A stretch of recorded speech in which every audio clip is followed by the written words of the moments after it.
Jadi tanpa NU nggak ada Indonesia ini. Makanya NU ini adalah organisasi keramat bagi bangsa Indonesia. Siapapun yang melawan NU pasti hancur. Awas nih. Kenapa? Karena pelanjut perjuangan Wali Songo. Ormas manapun yang anti NKRI, NU yang dihajar. Ini biar paham. PKI berontak NU, DI berontak NU, sampai EPI NU juga.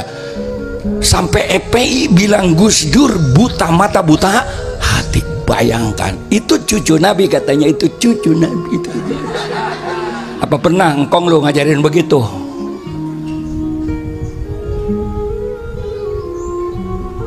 Masih yang begitu mau ditiru juga. Undanglah kiai-kiai kampung yang jelas ketahuan. Kalau ada duit untuk pesantren, betul-betul. Kenapa ngundang yang lain-lain? Setan banget loh. Pitung tuh engkong saya dari mertua. Jadi saya punya mertua, cucunya Pitung. Makanya takut banget sama istri, takut banget. Kata kiai-kiai di panggung boleh lo jagoan, tapi di rumah pret. Maka saya banyakin anaknya metang bunting lagi bodoh amat dah kata saya masalah.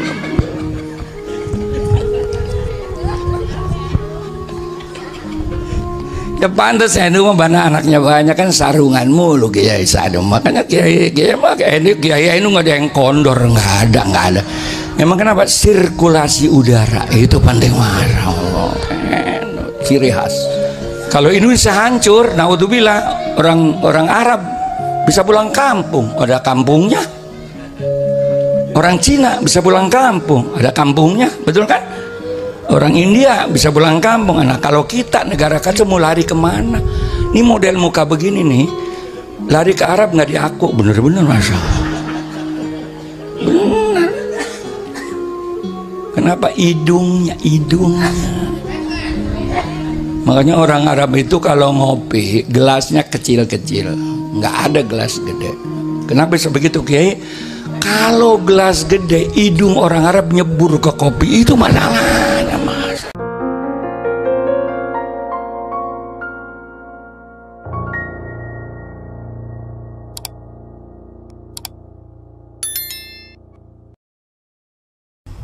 Assalamualaikum warahmatullahi wabarakatuh. Al-hadin ya kulun hadin soleh ila hadratin Nabi Muhammad Rasulullah wa azwajihi wa ila dhajah baqadri jami'a wa lisam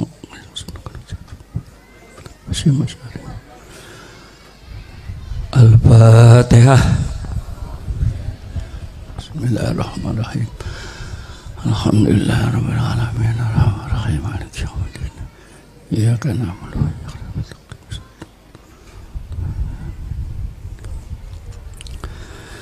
Alhamdulillahi rabbil alamin. Wassalatu wassalamu ala asrofil anbiya'i wal mursalin sayyidina maulana Muhammadin wa ala alihi wa sahbihi ajma'in. Rabbi shrah li sadri wa yassir li amri wa hlul 'uqdatam min lisani yafqahu qawli, amma ba'd. Mukarramun para ulama, para kiai, para sepuh tokoh masyarakat yang sangat saya muliakan, wabil khusus pengasuh pondok pesantren Sunan Derajat Al-Mukarram, guru saya Bapak Ki Haji Munawir Al-Qasimi, mudah-mudahan panjang umur sampai hari kiamat,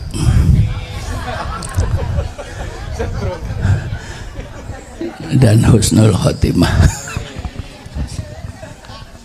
beserta keluarga yang saya hormati, guru-guru saya yang hadir hari ini dari tokoh-tokoh NU Kabupaten Bogor, penerus perjuangan Wali Songo, diantaranya Al-Mukarram Bapak Kiai Haji Bundari Abbas. Kiai, maafin, saya disuruh oleh beliau, takut kualat ya kalau nggak mau. Al-Mukarram Bapak Kiai Haji Abbas Ma'ruf, dan juga Al-Mukarram para pengurus, jasan pengurus PCNU Kabupaten Bogor, MWC Kabupaten Bogor yang hadir, Ketua Muslimat Ustadzah Umi Hajah Anita Sari, Al-Mukarram guru saya, Wakil Rais Suriah Kabupaten Bogor Kiai Haji Taqiuddin, ini yang ngejodohin saya. Dulu saya takut sama wanita, alhamdulillah kasih wiri dari beliau, alhamdulillah. Baru saya mau. Kata beliau, yang penting istri kamu perempuan, itu aja katanya gitu.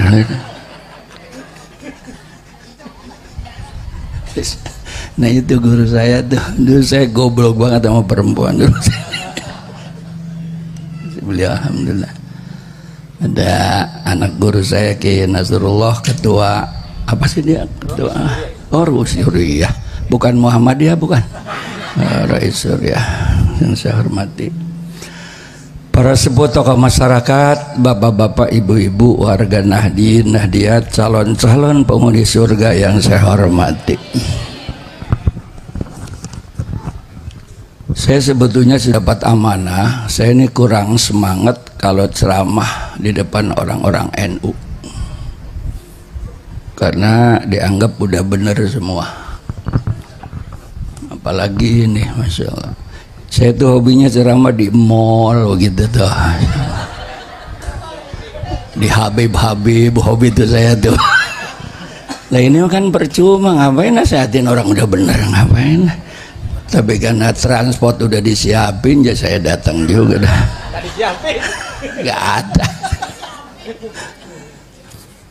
Yang kedua, karena sekarang sedang guncang ganjing ya tentang masalah Wali Songo, saya ini penerus Kanjeng Sunan Gunung Jati dan Kanjeng Sultan Hasanuddin. Tolong catat ya, yang mendirikan Banten juga saya dengan Gus Dur itu. Ini panitianya, biar tahu. Mestinya kan Gubernur Banten ngasih pik ke saya gitu ya. Tanpa Presiden Gus Dur, Banten nggak bakalan jadi provinsi. Ini ketuanya. Ini ketuanya ini. Insyaallah. Mestinya kan bayar pajak mestinya. Karena kita sama-sama NU nggak usah ceramah apalagi tausiah, nggak ada, kita ngobrol aja pendalaman tentang gonjang ganjing masa kini kan gitu ya, Masya Allah. Jumlah Wali Songo kata Gus Dur ada 9. Nah Jawa Timur ini 5. Karena kata Gus Dur orang Jawa Timur itu yang pinter-pinter, yang goblok-goblok gitu kayak Jawa Timur. Makanya walinya paling banyak 5. Kalau Jawa Tengah 3. Agak pinter tapi nyeleneh. Makanya Islam kejawen kebanyakan di Jawa Tengah. Ini Sunan Derajat, ingkong saya ini naik ke gunung gitu. Itu Jawa Tengah. Kalau Jawa Barat cukup 1. Kanjeng Sunan Gunung Jati dibantu oleh anaknya Kanjeng Sultan Hasanuddin. Karena orang Jawa Barat, orang Jakarta, orang Banten segeblek-geblegnya pernah dengar adzan begitu, Masya Allah. Kalau Jawa Timur betul-betul saya kan banyak kontrakan ngaku Islam nggak pernah dengar adzan. Setelah Jakarta baru dengar adzan. Jadi kalau Jawa Barat cukup 1 dengan anaknya. Nah, ini biar tahu ya. Dah segini aja ya. Nah, saya ini cucunya Kang Said, juga cucunya. Cuman saya nggak boleh ngomong dulu, biar yang muda-muda yang berantem gitu. Yang muda kalah baru kakeknya, begitu Mas. Ngapain gua ngedidik capek-capek, kita turun-turun juga, begitu. Satu orang aja nggak bisa jawab. Nah, semua wali songo punya kelebihan masing-masing. Karena kita di Jawa Barat, ada wasiat dari Kanjeng Sunan Gunung Jati yang terkenal, yang harus diamalkan oleh orang Jawa Barat, orang Banten, orang Jakarta. Makanya Banten, Jakarta, Jawa Barat, Demak itu satu kesatuan yang tidak bisa dipisahkan. Yang nyerbu dulu Portugis itu kan dari Demak, Cirebon, dan Banten. Makanya kemarin saya rapat di Betawi. Mestinya jangan ngomong Betawi, mestinya. Kan waktu nyerbu Portugis dari Banten kan ngomongnya Sunda. Nah, sampai di Tanjung Priok bau tai begitu. Ini orang-orang Banten nih, terkenalnya Betawi padahal aslinya bau tai begitu, Masya Allah. Makanya orang bukan, emang benar. Ini kan Sunan Gunung Jati, biar ngerti. Ini sejarahnya begitu. Bau tai Betawi. Yang bagus apa? Kalau menurut Sunan Gunung Jati bukan Betawi, bukan, Jayakarta. Jayakarta. Kalau kakeknya Sunan Gunung Jati yaitu Siliwangi, namanya Sunda Kelapa. Kalau Belanda namanya, kalau Jepang namanya Jaya apa tuh ya? Batavia. Begitu. Tapi kalau Sunan Gunung Jati kemudian Fathahillah, Pangeran Jayakarta ngasih namanya adalah Jayakarta. Lihat aja di benderanya. Lihat di bendera Jakarta, Jayakarta. Makanya nggak ada orang Jakarta jadi gubernur, orang Botai, Masya Allah. Mana orang Jakarta jadi gubernur? Nggak ada. Nah, Muhammad Yunus Tamrin siapa? Nah, orang Makassar. Nggak ada. Kecuali Pitung. Tuh, makanya saya ini dikawinkan dari Banten. Kenapa saya dikawinkan dari Banten? Sebab orang Jakarta tuh ilmu benernya dari Banten, ilmu brengseknya dari Banten. Makanya saya 74 masuk Jakarta, yang dukung saya jagoan. Makanya terkenal namanya Kiai Jagoan itu, Masya Allah, dulu itu terkenalnya gitu. Pitung tuh engkong saya dari mertua. Jadi saya punya mertua cucunya Pitung. Makanya takut banget sama istri, takut banget. Kata kiai di panggung boleh lo jagoan, tapi di rumah pret. Maka saya banyakin anak-anaknya metang, bunting lagi bodoh amat dah kata sama saya.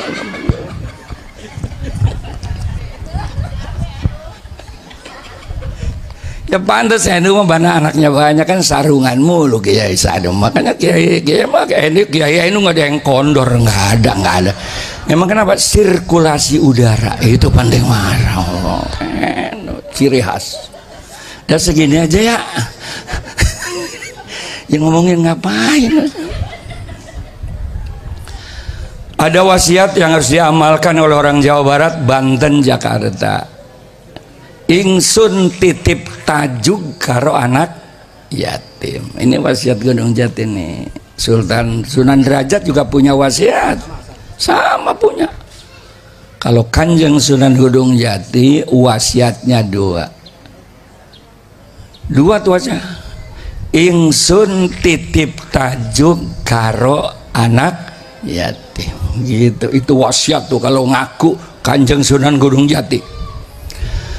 Artinya aku titipkan masjid dan anak yatim. Kenapa masjid? Kanjeng Sunan menafsirkan. Yang pertama, masjid merupakan tempat untuk pembinaan keimanan kepada la ilaha illallah. Ini masjid. Setelah masjidnya maju oleh Wali Songo, kemudian ada pesantren. Jadi lembaga pendidikan tertua di Indonesia bukan SD, bukan SMP, bukan SMA, tapi adalah pondok pesantren. Tanpa Wali Songo nggak ada pesantren. Alhamdulillah saya termasuk panglima. Alhamdulillah Bapak Presiden tanda tangan undang-undang pondok pesantren. Ini biar tahu ya. Muktamar kemarin di Lampung itu rencananya Pak Presiden tidak akan diundang karena belum mau tanda tangan undang-undang pondok pesantren. Bahkan NU tidak akan minta dana kepada pemerintah, makanya kita mengumpulkan namanya dana koin muktamar. Ingat nggak tuh koin muktamar? Nggak akan minta, nggak. Ini sejarah. Karena tidak mau tanda tangan untuk pesan. Alhamdulillah pendekatan ulama-ulama. Akhirnya Bapak Presiden Jokowi tanda tangan undang-undang pesantren. Tanpa pesantren nggak bakalan ada NKRI. Tanpa Mbah Hasyim Asy'ari nggak bakalan ada Pancasila.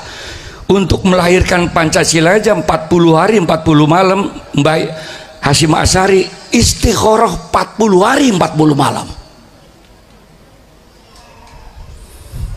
Tanpa NU nggak ada NKRI.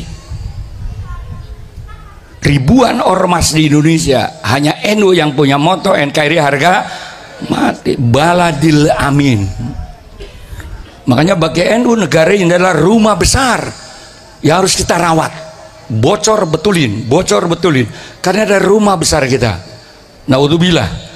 Kalau Indonesia hancur, naudzubillah, orang Arab bisa pulang kampung, ada kampungnya. Orang Cina bisa pulang kampung, ada kampungnya, betul kan? Orang India bisa pulang kampung. Nah, kalau kita negara kaca mau lari kemana? Ini model muka begini nih, lari ke Arab nggak diaku, bener-bener masa. Bener. Kenapa? Hidungnya. Makanya orang Arab itu kalau ngopi gelasnya kecil-kecil, nggak ada gelas gede. Kenapa bisa begitu, Kiai? Kalau gelas gede, hidung orang Arab nyebur ke kopi, itu masalahnya, Mas.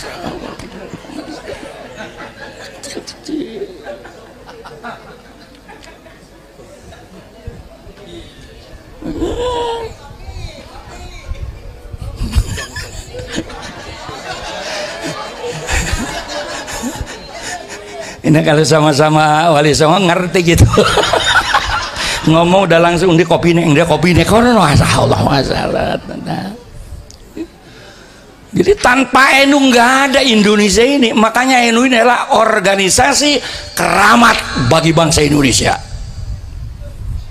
Siapapun yang melawan NU pasti hancur. Awas nih. Kenapa? Karena pelanjut perjuangan Wali Songo. Ini penting. Nggak usah orang, tinggal 2 menit lagi. Hanya NU melanjutkan perjuangan Wali Songo. Masya Allah. Bayangkan. Kenapa saya sekarang ikut di belakang, tapi udah tua. Ada yang mengatakan tidak ada Wali Songo. Dan kita pribumi dianggap kacung-kacung oleh mereka. Ayah saya pejuang Hizbullah, karena ayah saya ada santri pertama Mbah Hasyim Asy'ari. Pesantren ditinggal, anak ditinggal demi kemerdekaan. Kita yang jadi tuan rumah di negara sendiri, nah kita dianggap jongos. Sudah saatnya sadar kita. Nggak usah melotot begitu, kalem aja, nggak usah pakai berat. Saya udah keliling dunia ngurusin NU, baru pertama kali dipelototin muslimat di sini. Emang saya udah tua tapi masih cakep, bener-bener.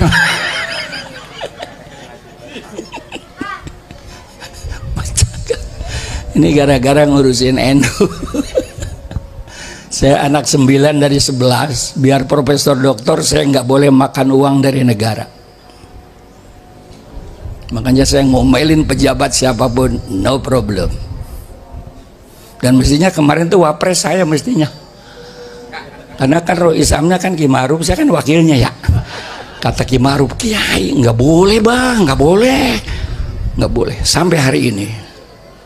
Makanya saya sehat dari sini ke sini 75. Tapi di sini ke sini 25 gitu, itu masalahnya.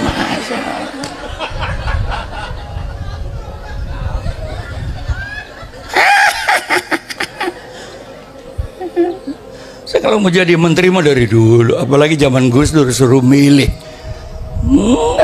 Itu kebahagiaan saya. Kita merdeka pengen enak, sekarang Masya Allah. Betul. Begitu Pak Presiden tanda tangan pidato, Masya Allah. Tahun 2030, saya berharap yang mimpin Indonesia adalah alumni pondok pesantren. Lihat ada di YouTube sampai sekarang. Dan tentara polisi wajib menerima alumni pondok pesantren yang hafal Quran. Kenapa? Karena moralitas, akhlak. Ada di YouTube, masih ada itu.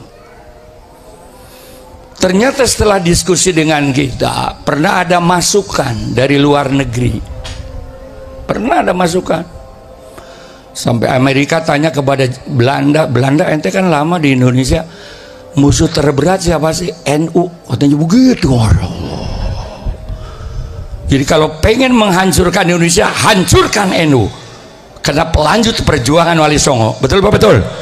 Ciri-cirinya apa? Kumuh, begitu. Budugan, begitu. Masya Allah. Dari mulai Presiden Soekarno, Soeharto, kapan NU diurus pendidikannya? Saya mau pesantren 66, dan syarat jadi santri harus budug. Kalau belum budug nggak sah jadi pesantren. Dulu. Makanya saya di Banten dikawinkan oleh engkong saya. Kamu harus kawin, berangkat di Jakarta. Nah, orang Jakarta cakep enggak, jelek enggak. Begitu malam pertama, ya Allah, neng budugan neng, Masya Allah. Kata bini saya, lah abang juga budugan. Jadi saya ini grup budug karena NU. Saking tidak pernah pemerintah memikirkan NU. Ormas manapun yang anti NKRI, NU yang dihajar. Ini biar paham. PKI berontak NU, DI berontak NU, sampai EPI NU juga. Sampai EPI bilang Gus Dur buta mata buta hati. Bayangkan, itu cucu Nabi, katanya itu cucu Nabi itu. Apa pernah engkong lu ngajarin begitu?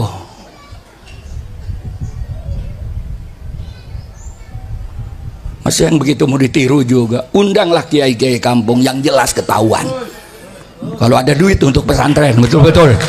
Kenapa ngundang yang lain-lain? Setan banget loh. Ini saya ngomong apa sih ini ya?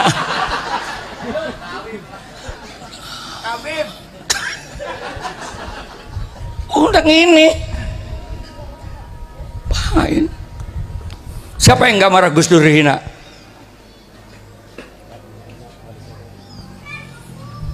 Wali Songo nggak punya anak, gua cucunya goblok. Makanya keren begini. Karena cucu Kanjeng Sunan Gunung Jati dan juga cucu dari Siliwangi. Kalau nggak turun begini nggak keren begini, Masya Allah. Itu emang saya biar galak kayak apa, emang udah sunatullah sama bini, udah ngeri banget bawaannya, ngeri banget. Sayyidina Umar kan begitu, Sayyidina Umar ya galak banget depan bininya mah begini. Ya itu saya itu malah. Makanya saya banyakin anak aja, beranak lagi beranak, bodoh amat dah kata saya.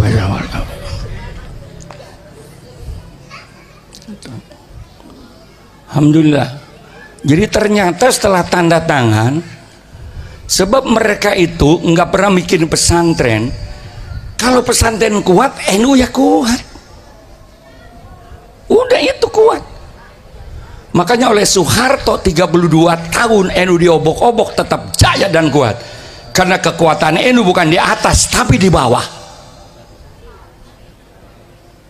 Ngaji rutin di musola, di masjid, tahlilan, muludan, itulah kekuatan NU.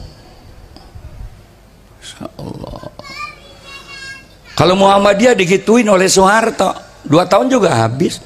Makanya kenapa Soeharto kan Muhammadiyah kaya raya, karena 32 tahun dimanjakan oleh Pak Harto, karena Pak Hartonya Muhammadiyah.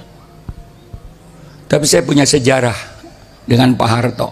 Pak Harto kan anti tahlil, tapi begitu Butin meninggal dunia, utusannya datang ke PBNU nemuin Gus Dur, suruh tahlilan. Begitu bawa, kata Gus Dur, saya dampingi Gus Dur 22 tahun dari mulai bujangan. Kata Gus Dur, Kiai ada bagus proyek. Emang apa? Bawa Kiai 40 rumah Butin beres Gus.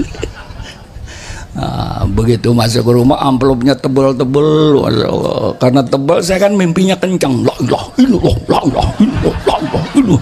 Itu Kiai di belakang nyubitin kenyawan, kayak amplop gede goblok, amplop gede goblok. Masya Allah. Kalau di kampung kan la ilaha illallah, la ilaha illallah, makanya kurus-kurus Kiainya. Itu seminggu alhamdulillah 40 kiai beli motor baru semua. Udah gitu ngadu sama Gus Dur, Pak Harto kapan matinya Gus? Brengsek.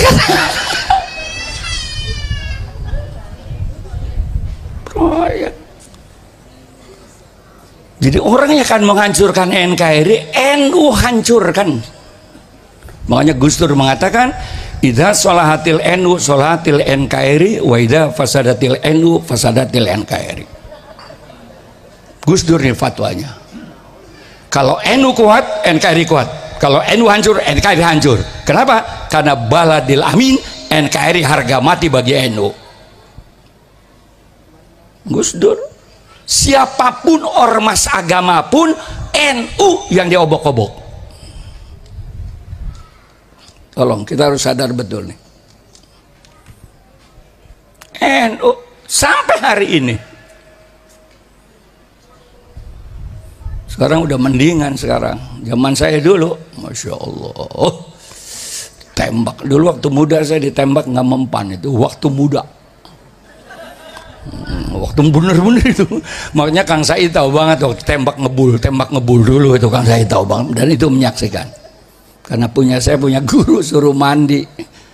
Begitu pulang, ya Allah sama bini, bang ngopi, duit kagak ada. Begitu orang saya banget, mas rupi ditabok juga nih, Masya Allah.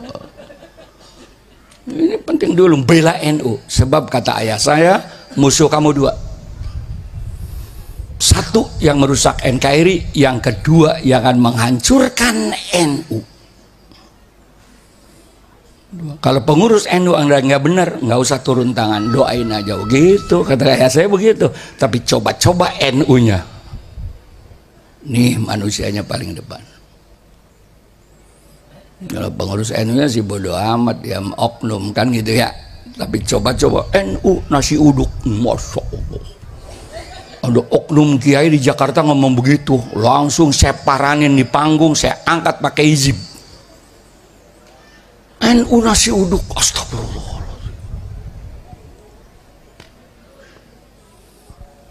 Itu.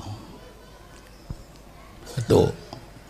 Jadi oleh itu ini adalah penerus daripada perjuangan Wali Songo.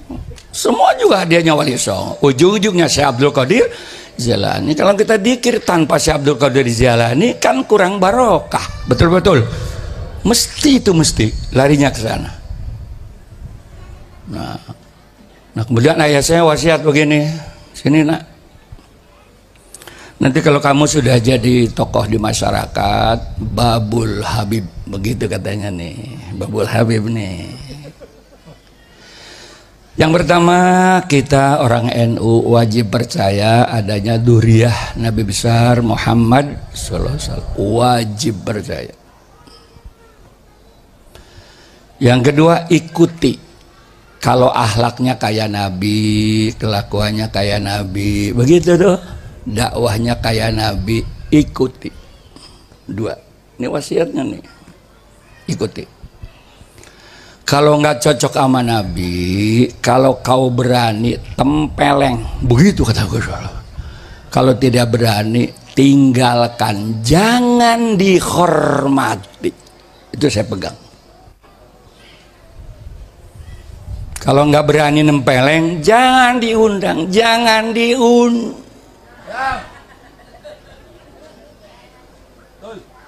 Udah itu patokan kita, betul apa betul? Nah kalau yang benar mah jangankan nabi, durian nabi, monyet kalau ngomong judi online hukumnya haram, ikutin itu walaupun monyet. Atau rakyat jangan judi online, kata kambing nih.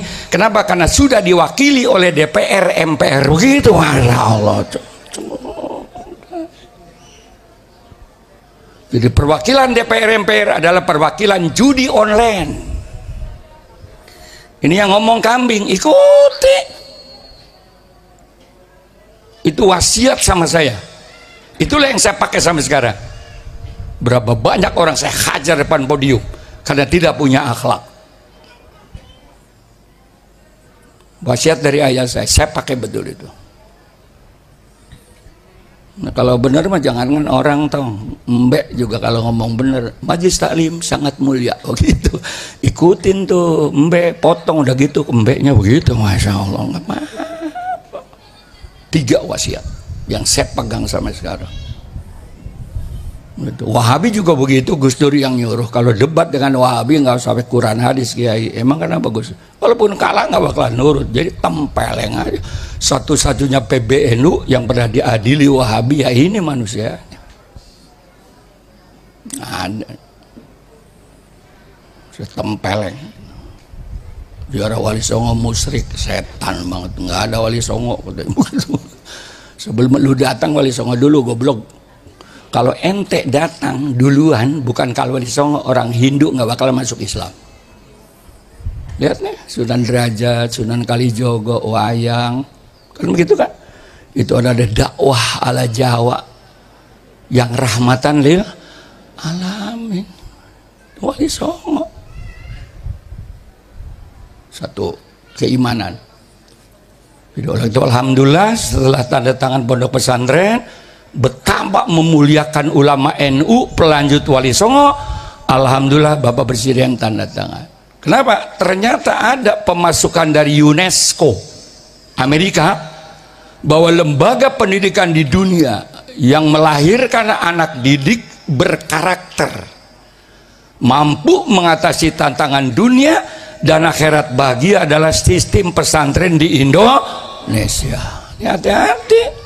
Karena mereka ada 4, learning to be, learning to head, learning to gather, learning to do. Kata mereka, yang pertama, pondok pesantren itu belajar agama langsung praktek. Maaf, anak kita di rumah nggak mondok, kapan sholat berjamaah 5 waktu? Ayo jawab. Begitu mondok. Anak kita di rumah kapan malam Jumat baca Yasin? Begitu mondok. Anak ini muslimat mana sih yang ngobrol mulu, semenit lagi. Amin, amin. Anak kita di rumah kapan sholat tahajud, kapan sholat duha? Begitu mondok. Mari berpikir. Anak kita di rumah kapan ngapaan Quran? Begitu mondok. Nggak ada yang kayak pesantren. Yang kedua ada sekolah. Quran pinter, bahasa Arab pinter, tafsir pinter, hadis pinter, bahasa Inggris pinter, matematik pinter, fisika pinter, biologi pinter. Apa yang tidak di pesantren ini? Maaf, saya punya anak laki-laki 5, 4 luar negeri semua, profesor semua. Dari Mesir, saya dari Mesir tafsir aja, nggak ada yang lain-lain. Dari Madinah hadis aja. Di Malaysia ekonomi syariah aja begitu. Tapi di Indonesia yang namanya pesantren, bahasa Arab oke, bahasa Inggris oke, matematik oke, fisika oke, kemudian silat oke, karate oke, pagar nusa oke, sampai ilmu pelet ada di pesantren. Ilmu pelet ya apa? Iya, ilmu pelet. Saya juga dikasih kitab Keudin, begitu jadi istri galak banget, gampang itu, kecil. Emang apa gue kasih undur-undur begitu? Ngaku aja, jangan suka nggak ngaku, supaya bini lu marah mundur, bini lu mundur gitu. Saya kasih undur-undur bukan mundur galak, kata kita berapa dikasih 11, 9 goblok begitu katanya. Jadi kebanyakan dikasihnya. Jadi bagaimana ini? Ya udah nggak bisa, udah ketelan, nggak bisa cabut katanya begitu. Masya Allah.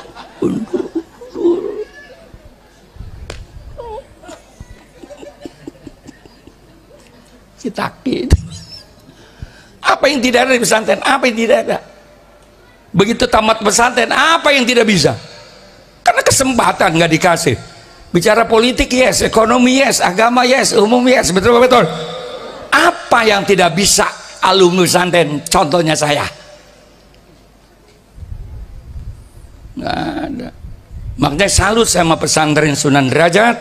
Siapa saja yang mondok di sini, yaitu masuk pesantren sini gratis, masuk pesantren sini gratis, masuk pesantren sini gratis, masuk.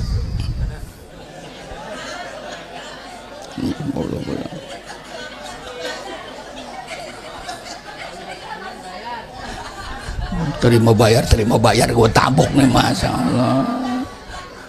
Lah kencing juga bayar. Saya dari Semarang pagi-pagi, karena ini yang ngundang Sunan Derajat, langsung saya berangkat pagi-pagi kencing, kasih 5.000. Pak masih pagi nggak ada kembalinya, kencing aja lagi. Begitu brengsek banget mah.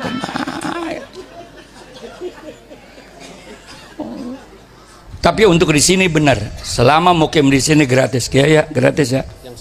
Yang sekolah gratis, yang mondok hanya untuk makan. Kalau menurut saran saya dan ulama-ulama sepuh, untuk menyelamatkan NU masa depan dan NKRI, sebaiknya anak NU wajib mondok. Kenapa? Pengaruhnya fun, food, fashion. Nih